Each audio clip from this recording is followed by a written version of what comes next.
बिस्मिल्लाहिर्रहमानिर्रहीम। अस्सलाम वालेकुम नादरीन, आप यूट्यूब चैनल देख रहे हैं। मैं इमरान खान हूँ। इम्पोर्टेड हुकूमत की बुनियादें हिल गई हैं, कैसे, मैं उसके बारे में आपको बाद में बताऊँगा। और भी बहुत बड़ी ख़बरें हैं, लेकिन सबसे पहले जो सैलाब मुतासरीन के हवाले से सूरत हाल है उस पर मैं आपको आगाह कर दूँ, क्योंकि आने वाले दिनों में हम इसके ऊपर लगातार बात करते रहेंगे, सूरत हाल आपको बताते रहेंगे, ताकि आपको सूरत हाल का अंदाज़ा रहे कि कितने लोग मुतासर हो रहे हैं और कितनी मदद की ज़रूरत है पाकिस्तान को इस वक्त। सबसे पहले तो ये है कि बिलाखिर जो हमारी हुकूमतें हैं उनको होश आ गई है, और इसके लिए जितना सोशल मीडिया को सराहा जाए उतना कम है। सबसे ज़्यादा सोशल मीडिया ने इसके ऊपर आवाज़ उठाई है। पाकिस्तान का रवायती मीडिया बाद में इसमें शामिल हुआ है, और बिलाखिर अब सारी सूबाई हुकूमतें और वफाकी हुकूमत इस काम के ऊपर शामिल हो गई है।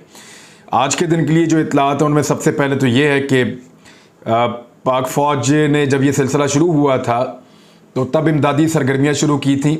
आपको याद होगा लसपेला में जो हेलीकॉप्टर का हादसा हुआ था जिसमें पाक फ़ौज के ऑफिसर शहीद हुए थे, ये मामला बाद में बहुत हाईलाइट भी हुआ पाकिस्तान में। जनरल सरफराज से मुंसलिक जो एक हेलीकॉप्टर था वहाँ से ये मामला शुरू हुआ था। तो वो हेलीकॉप्टर भी इमदादी सरगर्मियों में जो है वो काम कर रहा था, और उस हेलीकॉप्टर के हादसे के बाद भी पाक फ़ौज इसके ऊपर काम करती रही है। अब एक नई अनाउंसमेंट हुई है, वो ये है कि पाक फ़ौज के जो आला तरीन अफसरान हैं उन्होंने अपने 1 माह की तनख्वाह सैलाब ज़दगान की मदद के लिए फ़राहम कर दी है। इस रकम से उनकी बहाली की जाएगी और जो इमदाद के काम हैं उनके ऊपर इस रकम को खर्च किया जाएगा। वफाकी काबीना ने भी अपनी 1 महीने की तनख्वाह जो है वो दे दी है। आलमी तंजीमों ने, मालियाती इदारों ने फ़ौरी तौर पे पाकिस्तान की अपील के ऊपर $50 करोड़ की इमदाद का ऐलान किया है। इसके अंदर वर्ल्ड बैंक शामिल है, वर्ल्ड फूड प्रोग्राम शामिल है, एशियन डेवलपमेंट बैंक शामिल है, UK एड्स इसके अंदर शामिल है, आलमी इदारा सेहत शामिल है, चीन, अमेरिका और यूरोपीय ममालिक ने मदद की है पाकिस्तान की। इमरान खान साहब जो पाकिस्तान तहरीक इंसाफ के चेयरमैन हैं, उन्होंने अपने सिंध के और हैदराबाद के जो जलसे हैं उनको मनसूख कर दिया है, और कराची और हैदराबाद के जलसे अब उनके नहीं होंगे, बल्कि अब वो जाएंगे और जाकर सैलाब मुतासरीन की मदद करेंगे।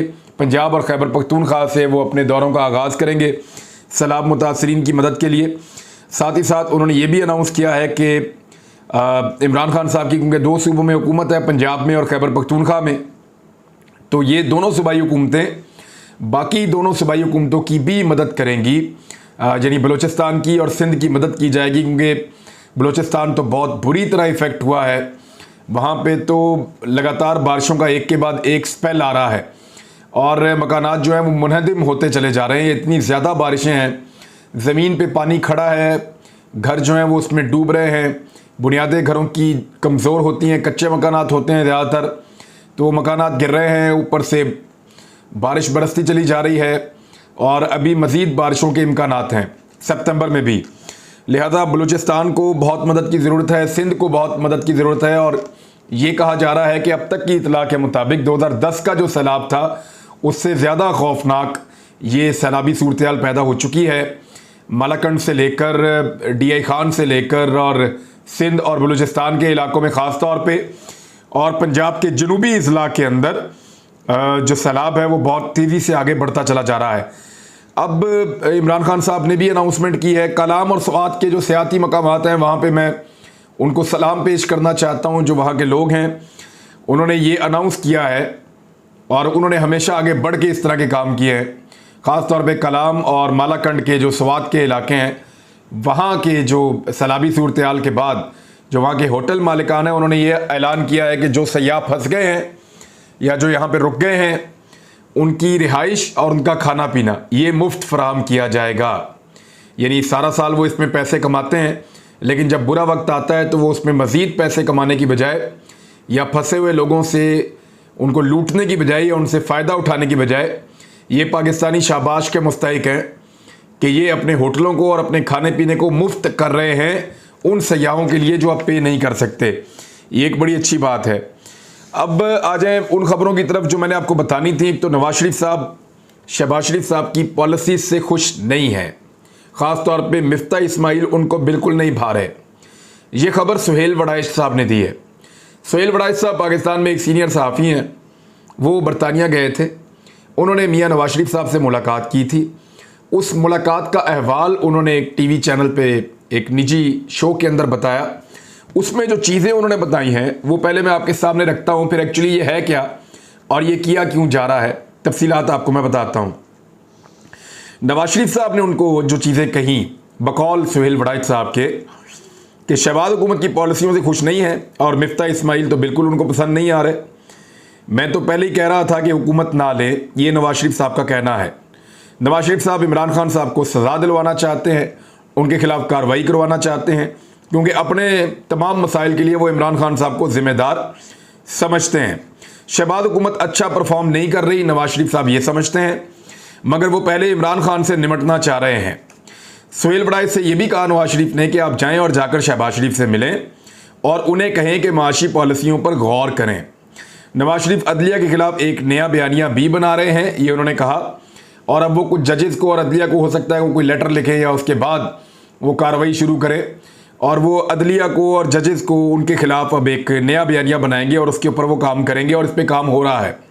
नवाज शरीफ जेल नहीं जाना चाहते, जेल जाए बगैर वो वापसी करना चाहते हैं और अपने केसेस का सामना करना चाहते हैं, लेकिन जेल में अब वो नहीं जाना चाहते। नवाज शरीफ साहब मरीम नवाज से बहुत खुश है और शहबाज शरीफ साहब की जो हुकूमत है वो और नवाज शरीफ एक पेज के ऊपर नहीं है।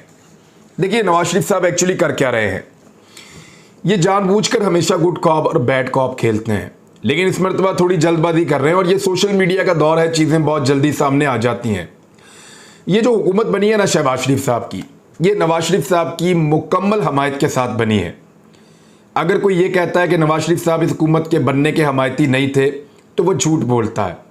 वजह यह है कि पिछली हुकूमत को गिराने और इस हुकूमत को बनाने में फजलुर रहमान और आसिफ अली जरदारी साहब पहले ही कह चुके हैं कि नवाज शरीफ साहब की मुकम्मल हमायत और नवाज शरीफ साहब की मुकम्मल कॉन्सेंट इसके अंदर शामिल थी। नवाज शरीफ साहब के कहने के ऊपर उनकी मदद के साथ ना सिर्फ एक हुकूमत को गिराया गया बल्कि दूसरी हुकूमत को बनाया गया।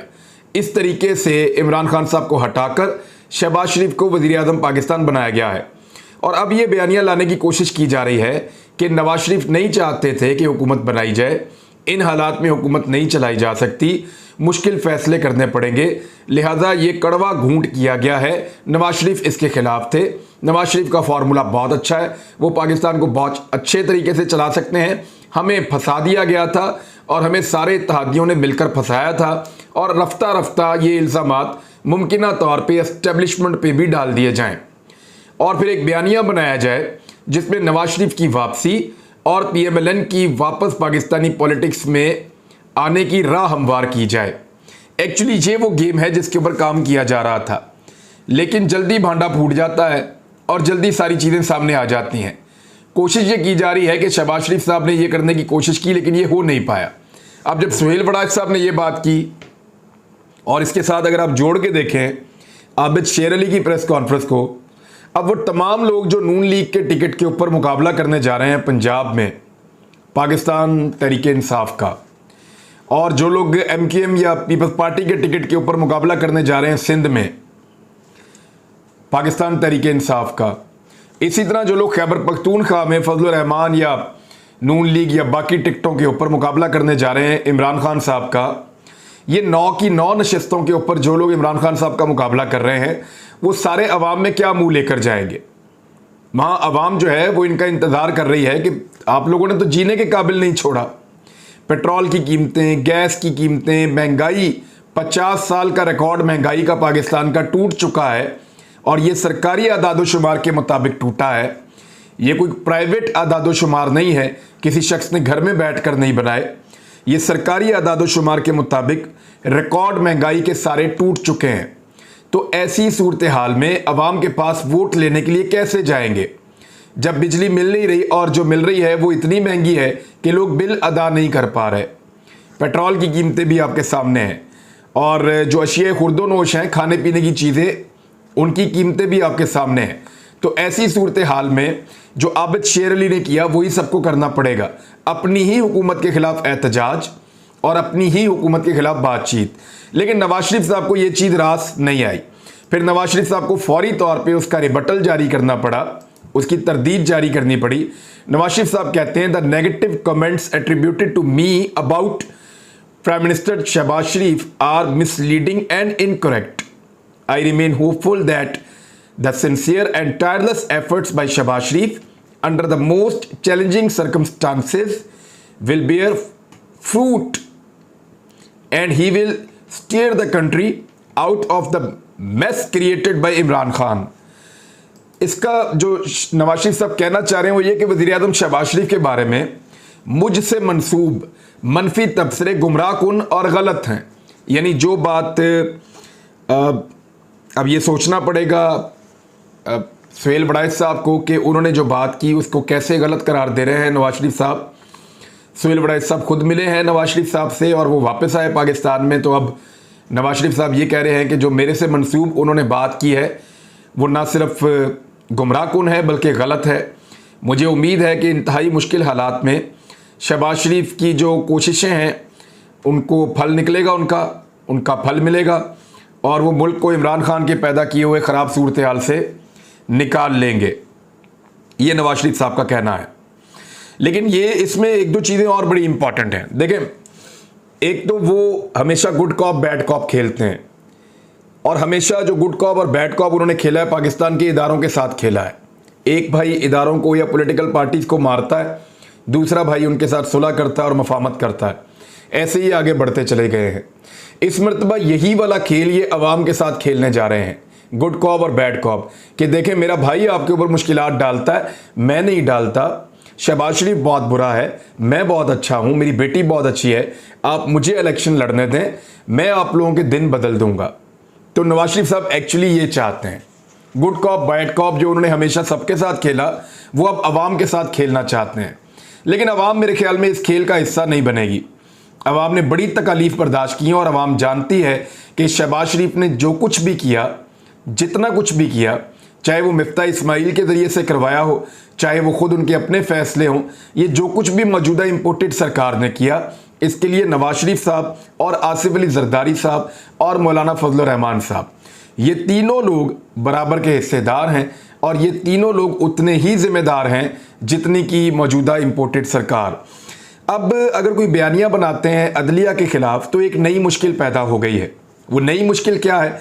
वो नई मुश्किल ये है कि अब मुकदमात दर्ज होंगे पंजाब में और खैबर पख्तूनख्वा में।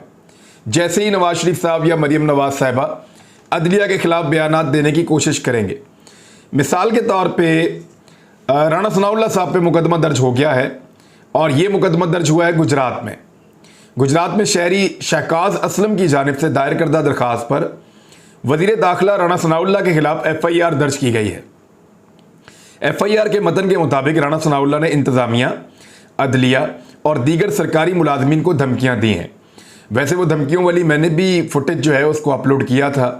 ना सिर्फ राणा सनाउल्लाह साहब जजेस को धमकियाँ दे रहे थे घेराव करने की, बल्कि वो ऑफिसर्स को और उनके बच्चों को भी धमकियां दे रहे थे, उनकी फैमिलीज़ को भी धमकियां दे रहे थे और बड़ी खौफनाक धमकियां उन्होंने दी हैं। अब मुकदमे की दरख्वास्त में कहा गया है कि वज़ीर दाखिला राणा सनाउल्लाह के खिलाफ मुकदमा दर्ज करके कार्रवाई की जाए। उन्होंने अदलिया के घेराव, जजों को आईनी काम से रोकने की धमकी दी है।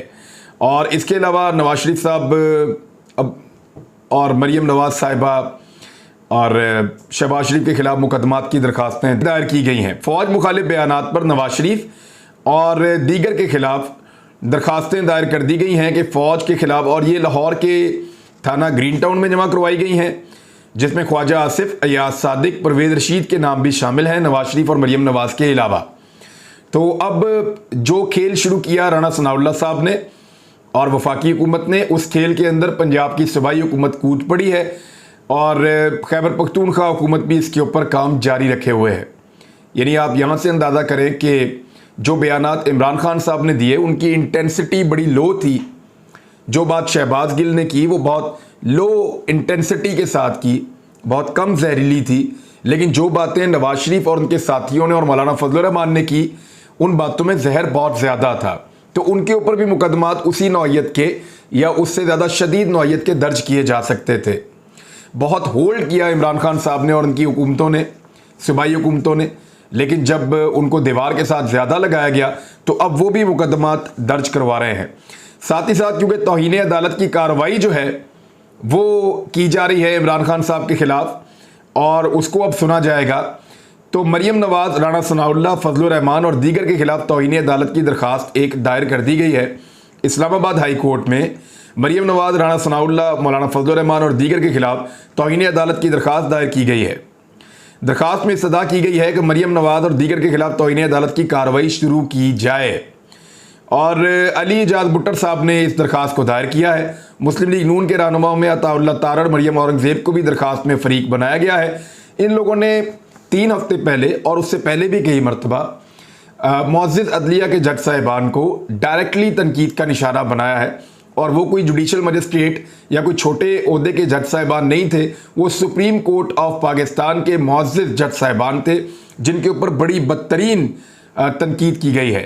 लिहाजा अब हर वो हथियार जो तैयार किया था राणा सनाउल्लाह ने और वफाकी हुकूमत ने इमरान खान साहब के खिलाफ, उसी हथियार से वापस पलट कर जवाब देने का फैसला किया है पाकिस्तान तहरीक इंसाफ ने, उनके लॉयर विंग ने और उनकी पंजाब की और खैबर पख्तूनख्वा की हुकूमतों ने।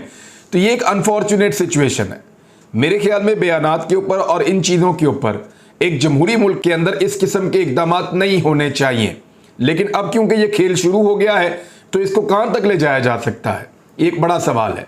लेकिन एक सवाल और भी है, जो इस वक्त वफाकी हुकूमत है उसके साथ बहुत ताकतवर हल्के मिले हुए हैं, और जब ताकतवर हल्के मिले होते हैं तो चीज़ें बहुत तेज़ी से होती हैं, एक्शन बहुत तेज़ होते हैं। जो सूबाई पंजाब की और खैबर पख्तूनख्वा की हुकूमतें, उनके साथ ताकतवर हल्के वैसे नहीं मिले हुए, तो उनके मुकदमात आपको ज़रा स्लो भी लगेंगे। डिपेंड करता है कि कितना प्रेशर कोई डाल सकता है और कितना खुलकर कोई खेल सकता है। ये खेल अब खेला जाता रहेगा बदकिस्मती से। अब तक के लिए इतना ही। अपना ख्याल रखिएगा, अपने इस चैनल का भी। अल्लाह हाफ़िज़।